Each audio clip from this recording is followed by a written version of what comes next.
Isang mapagpalang araw, kabayan. So, nandito tayo sa ating layer farm. And it's noon time. Ito yung second feeding time sa araw-araw. Ang first feeding natin ay ginagawa natin mga 7 in the morning. Then, ang second feeding ay 12 o'clock in the afternoon. And ang third feeding is 4 o'clock, about 4 o'clock in the afternoon. So, itong ipinakikita ko sa inyo na napakagandang kumain at ganadong-ganado, napakagandang pagmasdan. Ito yung kaloload lang natin na 800 heads.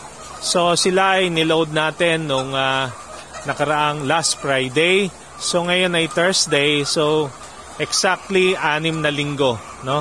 6 na araw silang nandito. Kasi dinala sila ng Friday ng gabi. So, ngayon ay Huwebes. So, eksakto silang 6 na araw na nahandito sa aming o doon sa kanilang bagong poultry house. So, merong advantage pagka medyo may edad na yung RTL na i-deliver, no? Normally kasi dinideliver ang mga RTL at the age of 16 weeks.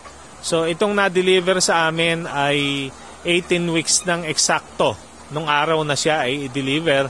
So, napakalaking advantage kasi ay kinabukasan ay nag-start na siyang magpatanaw. So, yung kinabukasan or yung first day niya dito ay nagpatanaw kagad siya ng 6 eggs. Then, followed by 10 eggs, 9 eggs, and so on and so forth. And as of today, at this time, 12 noon, mayroon na siyang 33 eggs. So, pang-6 na araw pa lang ngayon, meron na kagad siyang 33 eggs. Ano? So, ayan, at pinakikita ko sa inyo, napakagandang tingnan dahil kumakain ng sabay-sabay, ganadong kumain, and